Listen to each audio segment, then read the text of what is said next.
Solve this riddle. What do you get when you take an assortment of characters and put them all in a mansion on a dark and stormy night? These characters are trying to claim a fortune while avoiding all kinds of traps.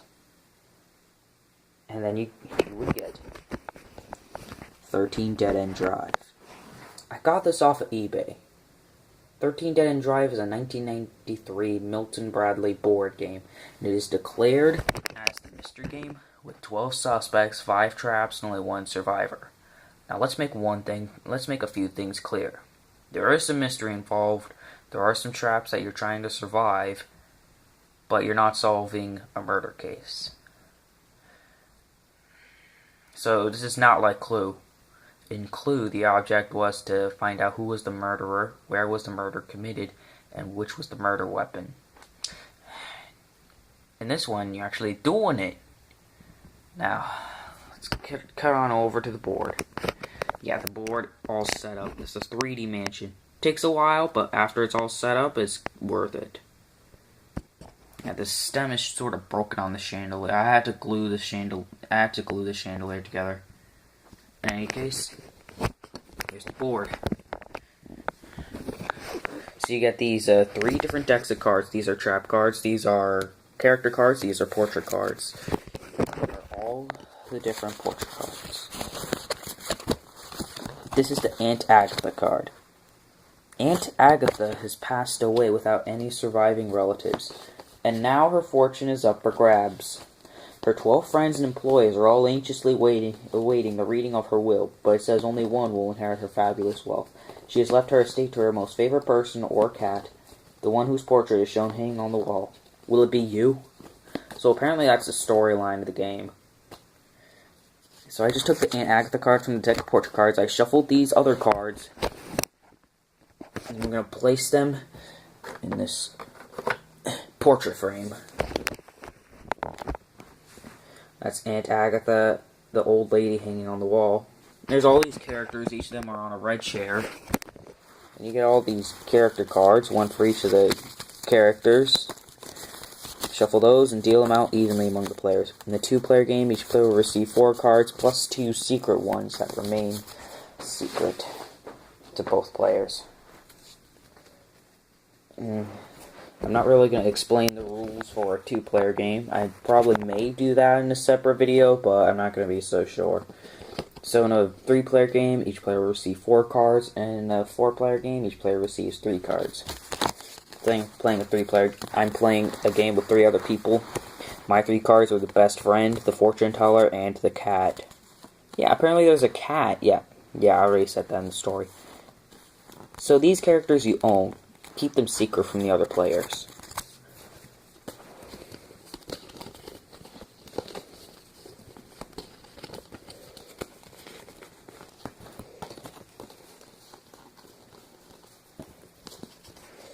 Then there are all these trap cards. Shuffle these and place them on the front lawn.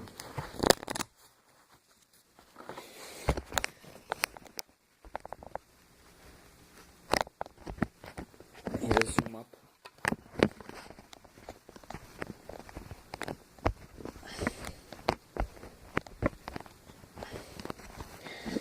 At the beginning of the game, you would take the Aunt Agatha card from the portrait frame, and then a new card would be revealed, and this time it's the chef. The chef is the one that wants to get out of the house, and that's the goal, to have your character escape the house while their portrait is shown above the mantel. Now, on your turn, you would roll the dice. Oh, that's a lucky roll. In any case, I'll explain doubles later. A 5 and a 4, that means you can move one character 5 spaces and another character 4 spaces. So basically I'm telling you, you move 2 characters. One character is moved the amount on one die, and another character is moved the amount on the other die. Ooh. When you roll doubles, you have a choice. You can either move one character the total amount, or you can move 2 characters, one for each die. The rules of movement apply for both. Now, before you move, if you have rolled doubles, and only if if you roll doubles. You may swap out the portrait. In this case, I don't want the chef to be in the portrait, so I'll just turn that over, and now it's the tennis coach. In any case, you roll the dice and move the characters.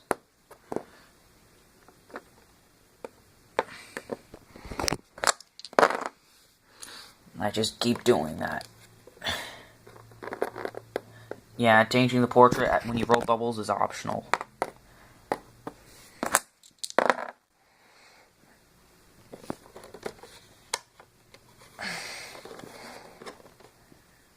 As remember, you can't go through the walls, can't go diagonally, can't move to the same space twice.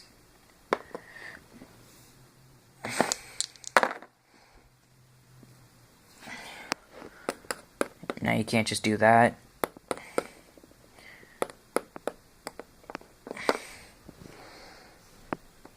Now, before you can move a character a second time, or even onto a trap space, all of them have to be off the red chairs.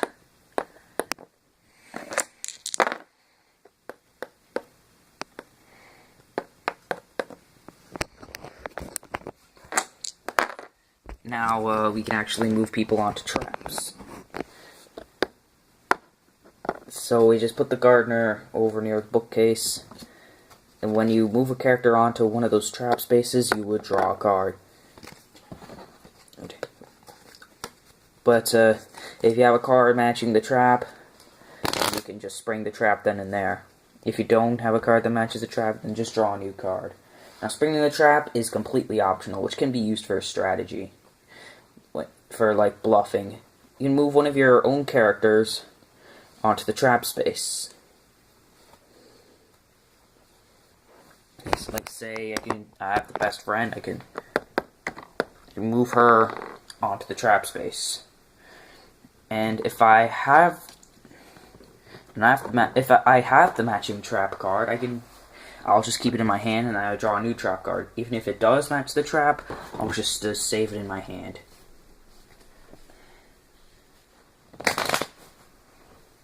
And that way, the other players might think I just picked the wrong card.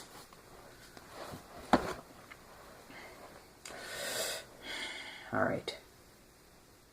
Wild cards match any trap. Now, if you don't have a trap card that matches the trap, you just draw a new card. If it does match the trap, you can spring it then and there. If not, then you can just keep it in your hand. You can't draw a card and then play a different card from your hand.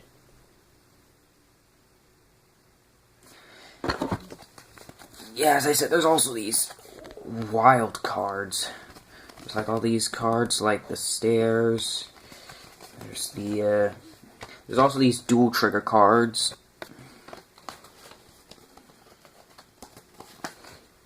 Yeah, here's all these different cards. Now there are 5 different traps in the game, and I'm going to show them each one by one.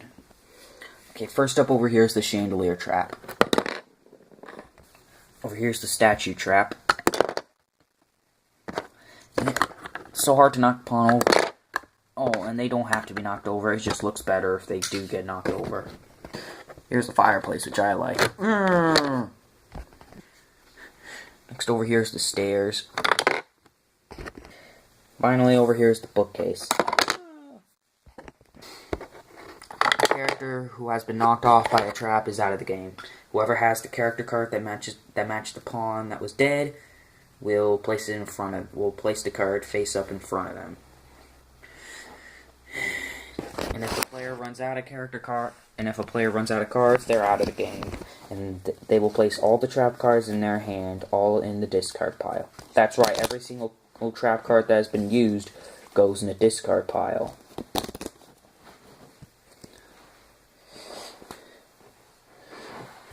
Oh, and there's also these detective cards.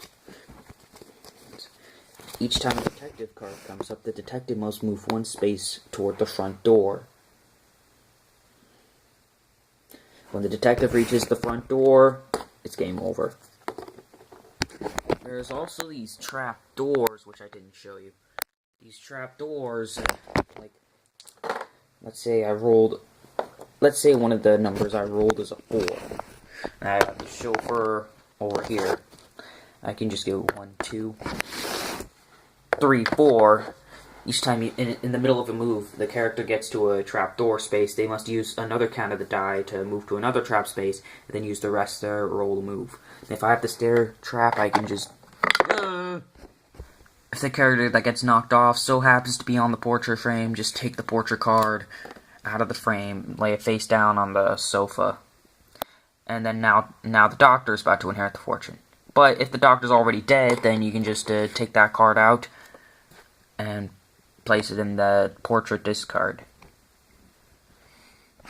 The game ends in one of 3 different ways.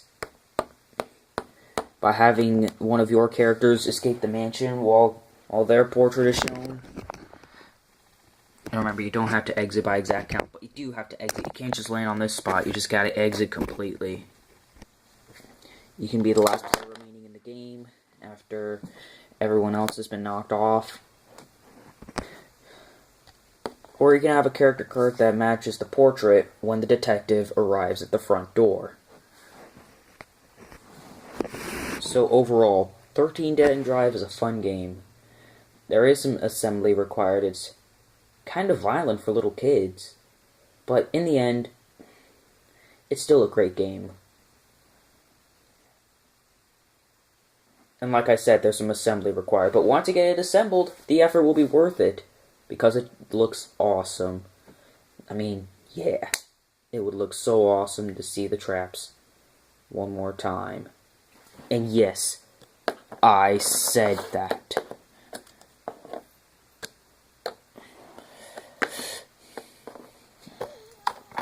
How about we do it all again? I'm going to show these traps again in case you missed them. Here's the stat. You probably didn't miss the traps, but whatever. Here's the statue.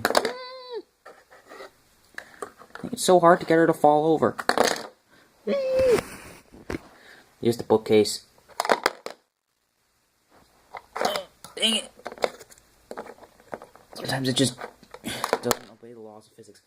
The one time I activated this bookcase, this pawn actually landed on its pawn stand. And yes, it was the cat. Chandelier.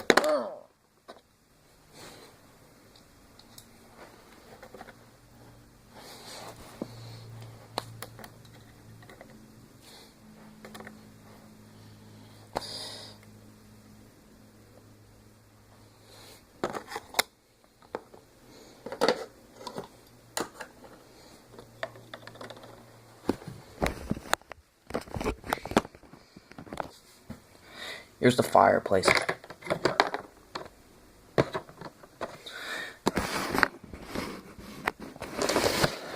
And then the stairs.